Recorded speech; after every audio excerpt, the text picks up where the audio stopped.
and welcome to this train yard review. Well, I guess this is the first time I can't really say it's a train yard review as much as ship, port, dockyard, there we go, review. So here with me today I have the Sodor Bay cargo ship. Now Sodor Bay cargo ship is one of the most sought after items I can think of. I have looked for it for at least a year and have not been able to find it to a good price until now. These things can go really expensive, $100 to $200 are what their average price is. Even in this time of lower priced wooden railway items, they're still way up there. They're originally it was released with a white roof. There's a lot of controversy over the dates this item was released. Learning curve that said they released it much later than they actually did. Now the only thing I know, I don't try to give you information on this, other people have already done that. What my reviews are about is purely giving you the information and my opinion of the item and any other cool insights I see. So one thing I see right off the bat is my item has a sticker on it from, let me just see if I can actually, it says Brit Allcroft 1994, maybe. Oh, there we go. Brit Allcroft Limited 1994. So this is a 1994 one confirmed. There's not any ifs, ands, or buts about that. I'm just gonna leave that on there. So yeah.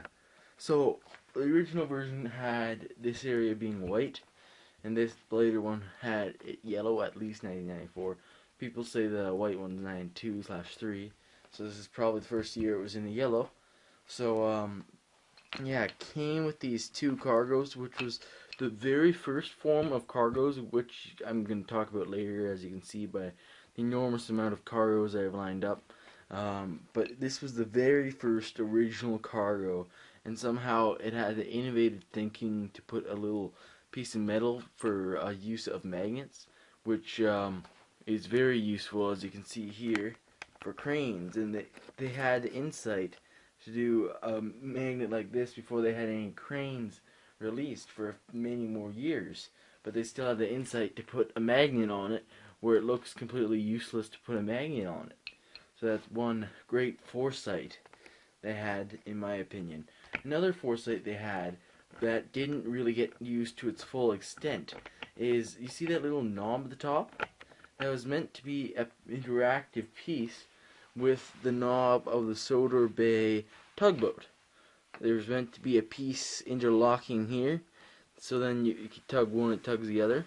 But they eliminated that for some unknown reason, probably because it just wasn't popular enough or wouldn't sell enough for this piece to be justified.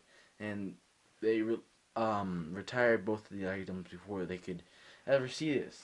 But luckily for us, we can use something like an elastic band or string to tie these areas off to actually use these two conjoined. I'll talk about the relationship with this guy later. So let's get back to the boat. So I really love the style of it. It's the only classic large cargo ship we ever got out of the Thomas Wooden Railway. It has a large blue body, a white stripe, Sodor Bay, and an anchor on the top, with the features I've already discussed. Now, the cargo hold for here was a quite innovative design, in my opinion.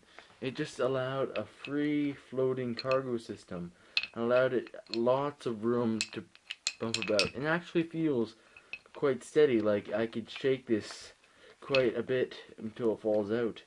Not too good, but it's pretty good for something of its time.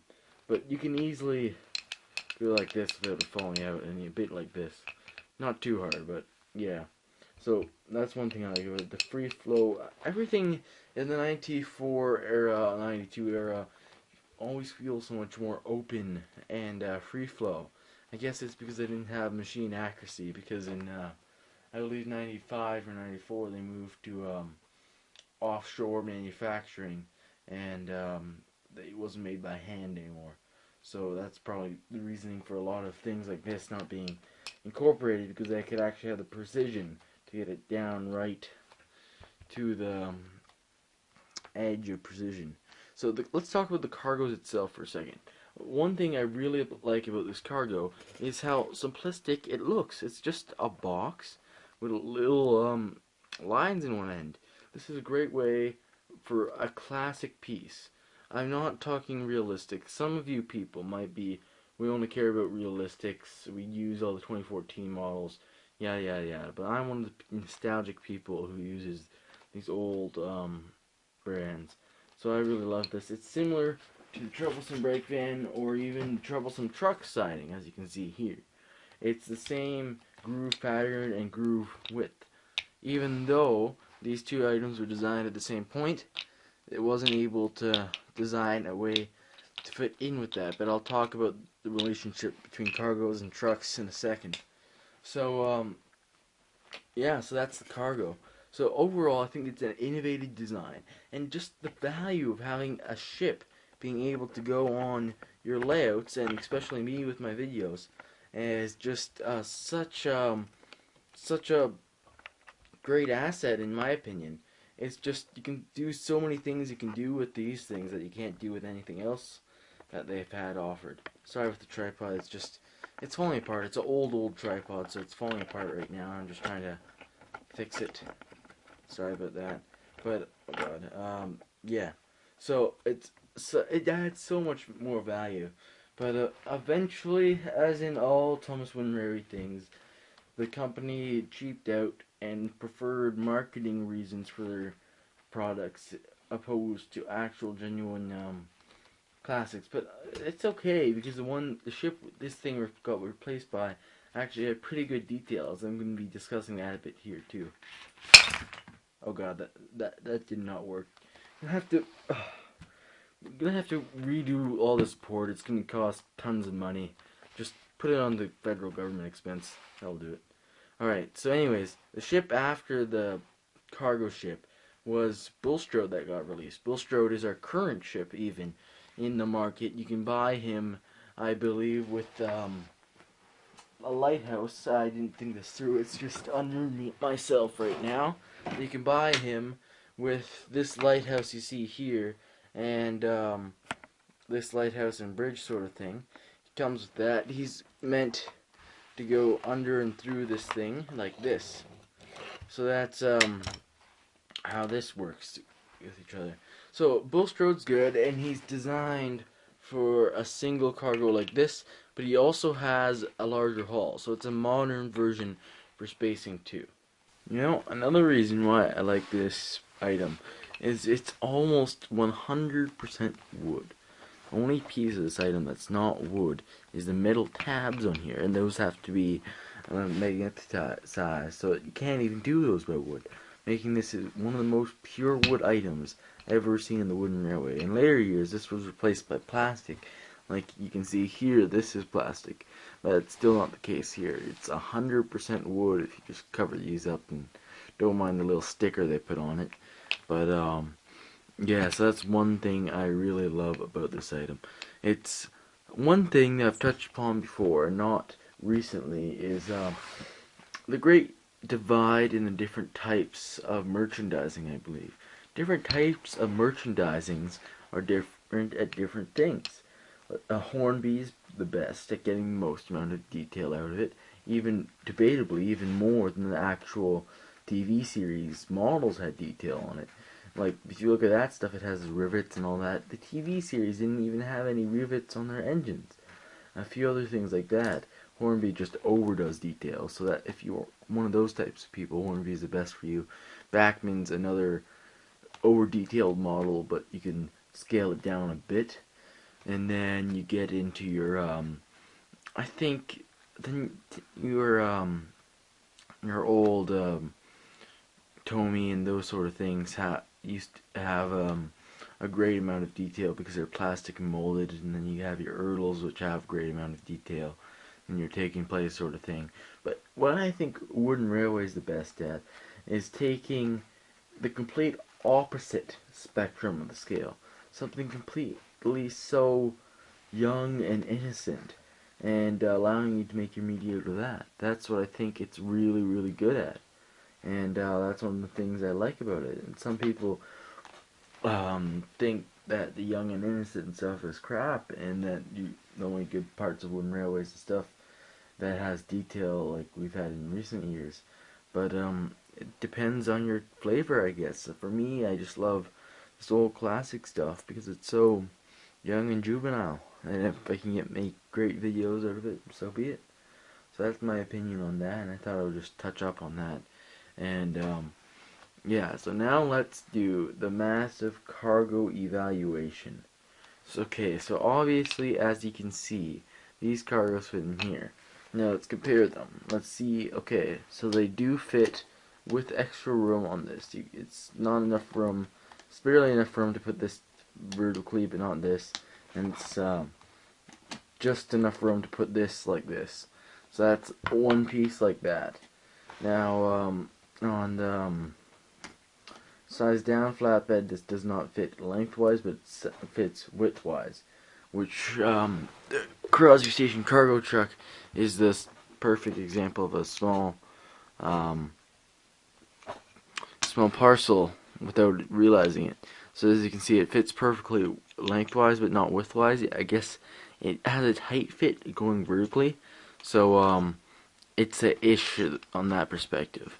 And then it doesn't fit on the troublesome truck or circular carrier, as you can see here. And circular characters, okay, let's face it. The circular characters, it takes as much brain to do this as the average viewing rate of the actual show. It doesn't really fit properly. I guess you can get it to do this, but you wouldn't want this on your railway. It just doesn't work. So, yeah. And so that's what that can fit into.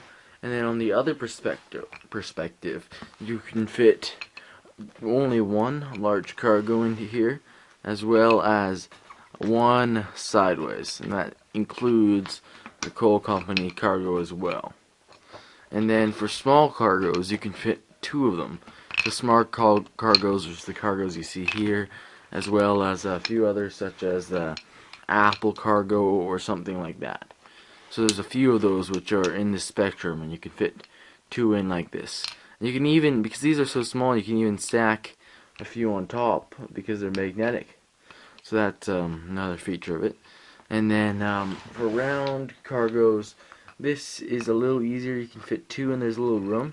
Here it looks a little more sketchy. They fall out a lot easier than the square cargoes because of obvious reasons. Don't need to explain that to you. So you can put them in there for a short amount of time.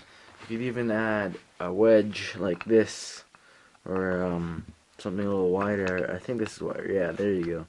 A wedge like this, so it's harder to roll about. But this it gives a good look, I guess. But yeah, so that's round cargo, and then yeah, and then yeah, that's all the cargo types. And then yes, it can fit the scrap cargo scrunched as well as a large cargo. No, sorry, it doesn't. Thought it did. My test run it did. I'm getting mixed reports here. I apologize. Fit one of these, but you know. So that's the great cargo comparison, as you can see there. Just try to sort that out finally, so you guys can see all that. And then basically the only thing that fits in here is your small scale cargo, so your apples. This came with the lorry. This came with Kevin. That sort of stuff can fit. Ah, no, this can't fit in here. What am I talking about? I'm feeding you lies. It can barely fit in there. But your older sort of cargo, and then nothing fits in here basically. Nothing fits in here. Ish, the apples fit sideways, but that's your closest thing. And then, but what I do if I want cargo, I just take stone, bam, and boom. Just dust that away. Just gonna, that works. There. Okay. So yeah, the cargo fits in anything at least larger than itself. And it fits in a lot of different types of cargo. And what I like to do sometimes is actually stack the cargo. And what I like to do with this cargo is treat it as if it was a container car. A lot of people don't see it like this, but it's like a container car on modern railways. It's an actual steel crate shipping container. So that's one thing I love to do with this. And as it's gonna flatbeds, my next episode, episode 10, unless this is in the future, and then it's probably a past episode. It's actually going to deal with a lot of flatbeds and stuff like that. So I like to stack them up on occasion like that. So that's the cargo end of this perspective. So yeah, overall, this is a great piece, and it has amazing potential for filming. You can have all these cameos. Sodor has all these water scenes. Like I was dealing with the Little Western. I think I did have every single set had some water element, and at least 2 of them had a river. So it's always perfect to have this. This is one of the only 3 boats really that are common to find on a wooden railway, which are these 3 boats. So it's great to have just floating around as a cameo, but for the reason I wouldn't suggest it for the average wooden railway user, because these things are not cheap.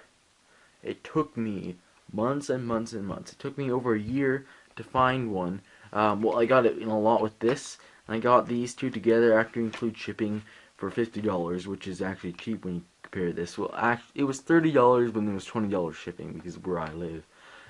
So that was actually extremely cheap for these things. So yeah, these things are really expensive. Like you can't find it under $100, and I spent years looking for one cheap like that. Tomorrow I'm just gonna go on eBay. It's gonna be for 5 cents a bit, but anyways, great item. Don't recommend it to the average person. Start with something a little more cheaper. The Bulstrodes are usually only for like, I've seen some on there for like $5, and there's a lot of knockoffs which bring the price down. So be careful of that. There's a lot of knockoff Bulstrodes, but they bring the price down, which is a good feature. I think that's the only value the knockoffs have. But then, yeah, and the tugboat goes for a little. It goes for a lot less than that, but it goes for yeah. So if you can see this for a cheap price, I would get it. And then yeah, so hope you liked this episode, and see you next time. I'm just gonna try to do something here. Oh God. God, the pier's wrecked, engines are damaged.